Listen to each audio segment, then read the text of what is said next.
Now that U.S. President Donald Trump has imposed a 10% tariff on yet another $200 billion worth of Chinese imports, the U.S.-China trade war has entered a costly new phase. As China follows through on its pledge to retaliate, the casualties will include more than half the bilateral trade between the two, with China itself suffering the most losses. Whereas China exported $506 billion worth of merchandise to the United States in 2017, it imported just $130 billion of U.S. goods. That means, in a dollar-for-dollar slugging match, China will quickly run out of steam. Lacking powerful counterpunches, China now has some of its most creative political minds searching for novel means of retaliation. One idea, in particular, has attracted a lot of attention in the press, mostly because it comes from Lu Jiwei, a former Minister of Finance who now heads the National Council for Social Security Fund, China's national pension fund.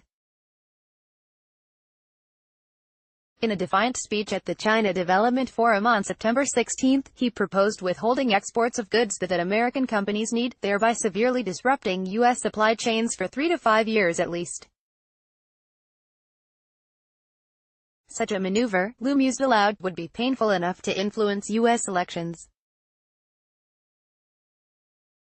Trump to inflict unbearable trade pain on China. Steve Bannon says true, many products manufactured in the United States depend on imports of intermediate goods from China.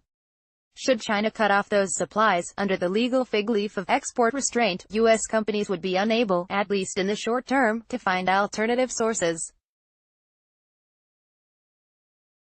The disruption to the U.S. economy would be severe, but the damage to China's economy would be worse, because the U.S. produces even more critical intermediate goods that China would be unable to get anywhere else. Of course, proponents of Lu's approach know that China would suffer. They have faith in the deterrent of mutually assured destruction, MAD, the principle that, if an attack by one country means the decimation of both, neither would make the first move.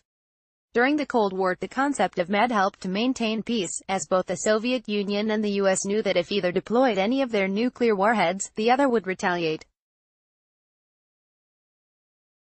But trade is not nuclear war, and in this conflict the U.S. possesses a much bigger arsenal.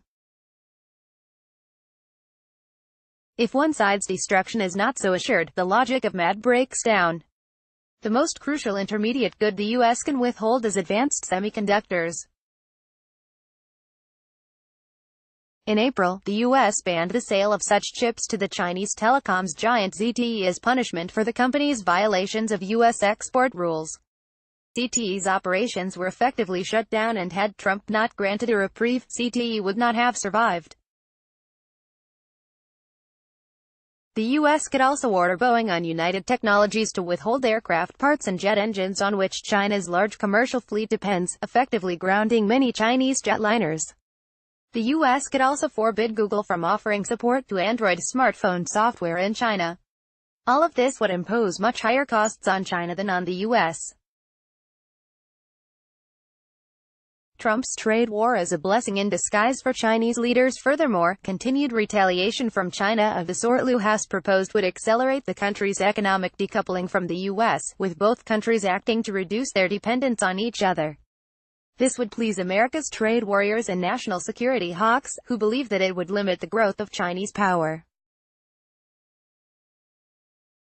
But it would make the world much more dangerous, as the strategic conflict between the U.S. and China would no longer be constrained by shared economic interests. The good news is that China's leaders, realists that they are, probably recognize that, when facing a far stronger adversary, it is not advisable to bet on the MAD strategy. Instead, they should take Trump's recent escalation as an opening to end the trade war, initiating a ceasefire that will enable the real peace negotiations to begin. Ming-Hsun Pei is a professor of government at Claremont McKenna College.